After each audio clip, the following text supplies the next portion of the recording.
जागतिक स्तरावर पहिल्या शिवचरित्र साहित्य संमेलनाचे आयोजन लवकरच जळगावमध्ये करण्यात आलेले आहे आणि या संमेलनाचे अध्यक्ष जे आहेत शिवकथाकार विजयराव देशमुख ते आपल्यासोबत आहेत। देशमुख साहेब, पहिला साहित्य संमेलन शिवचरित्रावर आयोजित केला जात आहे, नेमकं असं का वाटतं की शिवचरित्रावर साहित्य संमेलनाची गरज आहे?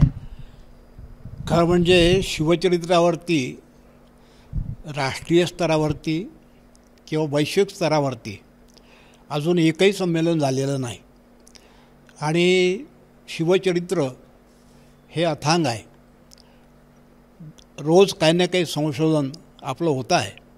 शिवाजी महाराज हे विश्वपुरुष आहेत, केवळ भारतापुरतेच नाहीत, पण आज दुर्दैवाने त्यांना आपण महाराष्ट्रापुरतं मर्यादित केलेलं आहे आणि शिवचरित्राचे जे आदर्श आहेत त्या आदर्शाचं पालन होताना दिसत नाही।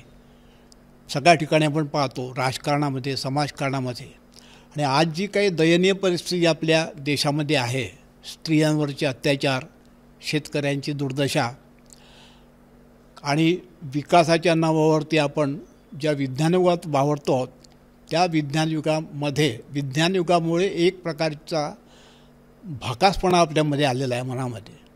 आणि अशा काळामध्ये कुठल्या तरी एका दीपस्तंभाची आवश्यकता संपूर्ण विश्वाला आहे।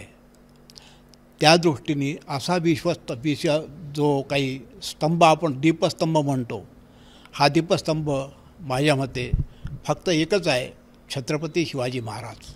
आपण आता असं म्हणालात की आपणच छत्रपती शिवरायांना महाराष्ट्रापुरतं मर्यादित केलं आहे, ते विश्वपुरुष आहे, मात्र आपण त्यांना महाराष्ट्रापुरतं मर्यादित केलं आहे, अशी खंत का वाटते आपल्याला?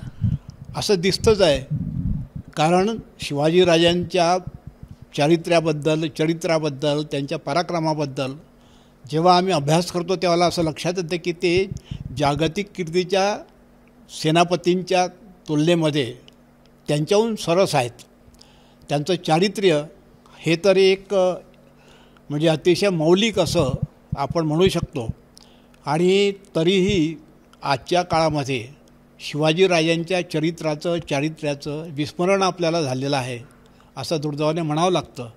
आणि महाराष्ट्रापुरते ते मर्यादित झाले ही तर वस्तुस्थितीच आहे, कारण भाषावार प्रांत रचना झाल्यामुळे या ठिकाणी देशामध्ये आपल्या सगळे राष्ट्रीय महापुरुष जे आहेत ते त्या प्रांतापुरते आपण विभाजित करून टाकलेले आहेत। नेताजी सुभाषचंद्र बोसांना बंगालपुरतं आपण मर्यादित केलं, महाराणा प्रतापांना आपण राजस्थानपुरतं मर्यादित केलं, तसं शिवाजी महाराजांना फक्त महाराष्ट्रापुरतं मर्यादित केलं। लोकमान्य टिळकांच्या काळामध्ये अशी स्थिती नव्हती।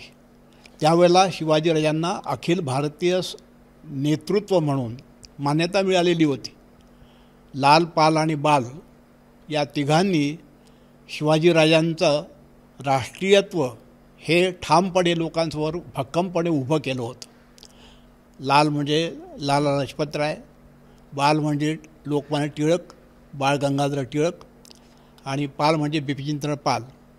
आणि त्यानंतर असे शिवाजीराजांचे अभ्यास करणारे असे महान नेते देखील आपल्याला पाहायला मिळतात। त्याच्यामध्ये रवींद्रनाथ टागोर असतील, सेन असतील किंवा विवेकानंद असतील, असे अनेक नावं घेण्यासारखी आहेत। ही सगळी मंडळी शिवाजीराजांना राष्ट्रीय स्तरावरती नव्हे तर वैश्विक स्तरावरचा एक आदर्श राजा म्हणून मानत होते। आज तसं कोणी म्हणते आहे का? राजकीय नेते तर सर्वाधिक महाराष्ट्रात राजकारणामध्ये छत्रपती शिवाजी महाराजांचं नाव राजकारण्यांची तोंडून आपण नेहमीच ऐकतो। बरोबर, ते फक्त तोंडी लावण्यापुरतं आहे। शिवाजी महाराजांची जी काही उथळ भक्ती आहे ती आपल्याला महाराष्ट्रात पाहायला मिळते।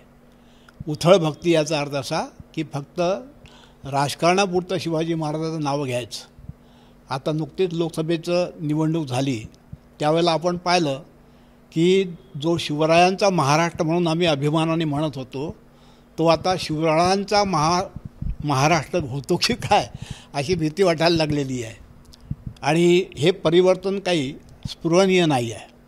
आणि म्हणून पुन्हा एकदा शिवचरित्राचा आठव करणं अतिशय गरजेचं आहे आणि तेही वैश्विक पातळीवरती गरजेचं आहे। पण वैश्विक पातळीवर सध्या आपण न जाता निदान देशाच्या पातळीवर तरी अशा प्रकारचं स्मरण झालं पाहिजे। ते एक राष्ट्रीय नेते आहेत, दीपस्तंभ आहेत आजही आपण त्यांचे आदर्श तंतोतंत लागू करू शकतो. कारण आजची परिस्थिती फार विपरीत झालेली आहे. विकासाच्या नावावरती वैज्ञानिक युगात आपण वावरतो. अशा एका काळामध्ये आपण ज्याला पाहतो त्यावेळेला आणि त्या संदर्भामध्ये आम्हाला प्रश्न लोक विचारतात की आता तोफा बंदुकांचा उपयोग काही राहिला नाही. किल्ल्यांवरती कुठलाही एक बॉम्ब टाकला तर किल्ले नष्ट होऊ शकतात. तलवारी आणि बंदुकांनी लढायची आता काळ तो निघून गेला. अशा वेळेला शिवाजीराजांच्या चरित्राचं महत्त्व काय आहे? पण मला असं वाटतं की आजच्या काळामध्ये जास्त महत्त्व आहे. कारण आपल्याकडे म्हटलेलं आहे की क्रियासिद्धी सत्वे भवती महतान नोपकरणे. क्रियासिद्धी म्हणजे जी काही होते म्हणजे कुठलेही कार्य जे सिद्धीला जाते ते आपल्या सत्वशीलतेमुळे पूर्ण होत असतं, जात असतं, यशस्वी होत असतं. उपकरणांचं महत्त्व नाही आहे. उपकरणाच्या मागे जे मन उभं आहे त्या मनाला जास्त महत्त्व आहे. आणि आज आपण पाहतो की मनाचे बुरुजच सगळे ढासळले जात आहेत. स्त्रियांवरचे अत्याचार, 2.5 वर्षाच्या मुलीवरती सामूहिक बलात्काराच्या बातम्या आपण ज्यावेळेला वाचतो त्यावेळेला आपण खरोखर शिवाजी महाराजांची वारस आहोत का असा प्रश्न पडतो. शेतकऱ्यांची दुर्दशा ज्यावेळेला आपल्या समोर येते त्यावेळेला जे महाराज शेतकऱ्यांना आपल्या लेकरासारखं समजत असत, अतिशय प्रेम त्यांनी त्यांच्यावरती केलं, त्या महाराष्ट्रात आपण राहतो असं आपल्याला वाटतं का? शिवाजीराजांनी 18 पगड जातींना एकत्र केलं आणि नुसतंच एकत्र केलं नाही, त्या प्रत्येक जातीचं प्रेम महाराजांवरती नितांत होतं. महाराजांकरता जीव देणारे असंख्य लोक त्यावेळेला महाराष्ट्रामध्ये होते. एक उदाहरण मी आपल्याला फक्त सांगतो, एकच उदाहरण, की शिवाजीराजांच्या काळामध्ये आणि त्याच्याही आधीच्या काळामध्ये तोतये निर्माण होत असत. औरंगजेबाने दारा शोकोला मारलं त्यावेळेला त्याचा तोतया हा उत्तर प्रदेशामध्ये गोंधळ घालताना आपल्याला दिसतो. औरंगजेब त्याच्यामुळे चिंतेत पडला होता. पलीकडे विचार केला आपण तर भाऊसाहेबांनी पानिपतच्या युद्धात ते मारले गेलेत, भाऊसाहेब पेशवे, त्यावेळेला त्यांचेही तोतये निर्माण महाराष्ट्रामध्ये झाले होते आणि त्यांनी धुमाकूळ मांडला होता असं आपल्याला इतिहासात पाहायला मिळतं. असे अनेक प्रकारचे तोतये त्या काळामध्ये निर्माण होत होते. पण छत्रपती शिवाजी महाराज यांनी स्वतः आपले तोतये निर्माण केलेले आहेत. शिवा काशीदला त्यांनी पन्हाळ्यावरती आपलं रूप दिलं. शिवाजी महाराजांनी त्यांना शिवाजी महाराज बनवलं आणि निष्ठून गेले ते पावनखिंडीतून असा आपला इतिहास सांगतो आपल्याला. म्हणजे शिवा काशीद असेल किंवा आग्र्याच्या कैद्यात शिवाजी महाराज पडले त्यावेळेला हिरोजी फर्जंद असेल, ही सगळी मंडळी शिवाजी महाराजांचे तोतये होते असं आपण म्हणूयात. परंतु अशा प्रकारे स्वतःचे तोतये निर्माण करून देखील ज्यावेळेला शिवाजी महाराज आग्र्याच्या कैदेमध्ये पडलेत आणि औरंगजेबाच्या त्या कैदेमध्ये त्यांच्या जीवाला कुठल्याही प्रकारची शाश्वती नव्हती, जीव औरंगजेब मारेल असंच लोकांना वाटत होतं. अशा वेळेला या महाराष्ट्रामध्ये शिवाजीराजांचा एकही तोतया निर्माण झाला नाही. किंबहुना पुढे इतिहास आपण जर पाहिला तर शिवाजीराजांच्या मृत्यूनंतर शंभूराजांचं राज्य ज्यावेळेला आलं त्यावेळेला त्यांच्याही काळात ते देखील मारले गेले. त्याही वेळेला एकही तोतया आपल्याला पाहायला मिळत नाही शंभूराजांचा. त्याच्या पुढच्या काळामध्ये राजाराम महाराज होते. राजाराम महाराजांचा एकही तोतया निर्माण झाला नाही. असे 3-4 पिढ्यापर्यंत शिवभक्ती होती की शिवाजीराजांचं कुठल्याही प्रकारे आपल्या हातून नुकसान होऊ नये, आपण तोतयगिरी करू नये असं सामान्य माणसाला वाटत होतं. याचा अर्थ आपण गंभीरपणे जर घेतला विचारात तर आपल्या असं लक्षात येईल की शिवाजीराजांच्या काळामध्ये जनतेचं, ज्याला आपण रयत म्हणतो, त्या रयतेचं, त्यांच्या प्रजेचं इतकं प्रेम त्यांना मिळालं की जे मला असं वाटते की जगामधल्या कुठल्याही राजाला किंवा आजच्याही काळामध्ये कुठल्याही नेत्याला ते मिळालेलं नाही. पण आज तर प्रत्येक राजकीय पक्षांमध्ये आम्हीच त्यांचे वारसदार आहोत, आम्हीच त्यांचं नाव पुढे चालवतो, अशा पद्धतीचे दावे आपल्या राजकीय फायद्यासाठी करणारे नेते आपण पाहत. फारच बरोबर आहे, योग्य आहे. अशा प्रकारचे दावे करणं वेगळं, पण कर्तृत्व तशा प्रकारचं पाहिजे ना. ते नाही आहे म्हणून तर जनतेचा पाठिंबा नाही मिळत. आपण म्हणालात की मधल्या काळामध्ये म्हणजे अगदी बाळ गंगाधर टिळकांच्या काळापर्यंत शिवाजी महाराजांचा अखिल भारतीय स्वरूपामध्ये त्यांचा जो विचार आहे तो आपल्याला पाहायला मिळत होते. आपण संकुचित केलं, मर्यादित केलं. ही समाजाची चूक आहे की राजकीय नेतृत्वाची चूक आहे? ही राजकीय नेतृत्वाची चूक आहे. समाज काय, यथा राजा तथा प्रजा अशी आपल्याकडे उक्ती आहे ना. जसा राजा असतो तसा समाज बनतो. राजा जशा प्रकारचं दिशादर्शन करेल तशा प्रकारे प्रजा चालत असते. तेव्हा ही जबाबदारी राजाची आहे. कोणाची चूक आहे? कोणाची चूक आहे? सांगितलं ना, राजकीय नेतृत्वाची चूक आहे.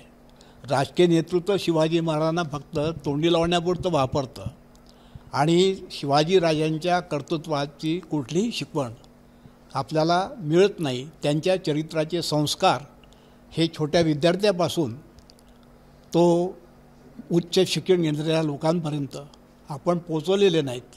ही जबाबदारी जे राज्यकर्ते आहेत त्यांच्यावर आहे. त्यांनी करायला पाहिजे. ते करत नाहीत आणि फक्त नावापुरतं हे शिवाजीराजांचं नाव घेतात. शिवाजीराजांनी सगळ्या जातींमध्ये एकोपा निर्माण केला. 18 पगड जाती त्यांनी एकत्र आणल्या आणि आज आम्ही काय पाहतो की सगळं राजकारण हे जातीवरती खेळलं जाते आहे. टी व्हीच्या माध्यमातून रोज आम्ही ज्यावेळेला टी व्ही पाहतो त्यावेळेला हा या जातीचा, हा त्या जातीचा, याला उभं करा, त्याला पाडा, हे जे काही सुरू आहे सध्या जातीयतेबद्दल आपण इतके आज ग्रामीण भागापासून पाहतो की सगळे गावांमध्ये आज फूट पडली आहे जातीमध्ये. आणि दुर्दैवाने या लोकशाहीच्या नावाखाली जी काही इलेक्शन्स होतात, पहिल्यांदा ग्रामपंचायतचं इलेक्शन होतं, मग त्या पंचायत समितीचं इलेक्शन होतं, मग झडपीचं इलेक्शन होतं, असे म्हणजे वर्षानुवर्षे इलेक्शन सुरूच आहेत. 5 वर्षात कितीतरी इलेक्शन्स होतात. कृषी बाजार उत्पन्न समिती असेल, आणखीन काय असेल, अशा प्रकारच्या असं काय इलेक्शनमध्ये ज्या जातीचं त्या भागामध्ये प्राबल्य आहे त्या जातीचा नेता सगळे ओढण्याचा प्रयत्न करतात आणि तशा प्रकारचा छुपा प्रचारही करतात. हे तर उघड झालेलं आहे आता. आणि त्यामुळे आणि आकडेवारी देखील टी व्हीवरती येते की कोणत्या जातीचे किती लोक आहेत, कोणत्या जातीची कुठं आहे. हे काही शिवाजी महाराजांचं स्वराज्याची आदर्श आहे असं मला वाटत नाही. तर शिवचरित्रावरचा पहिला जागतिक स्तरावरचा साहित्य संमेलन जो आहे तो जळगावला पार पडणार आहे. विजयराव देशमुख त्याची अध्यक्षता करणार आहे. मात्र सध्याची जी परिस्थिती आहे ती शिवाजी महाराजांचा जो खरा स्वराज्य होता त्याला साजेशी नाही आणि त्याच दृष्टिकोनातून हा जो साहित्य संमेलन तो अत्यंत महत्त्वाचा आहे असं मत ते व्यक्त करतायत. कॅमेरामॅन व्यंकटेश नायडूसह रजत वसिष्ठ, एबीपी माझा, नागपूर. एबीपी माझा, उघडा डोळे बघा नीट.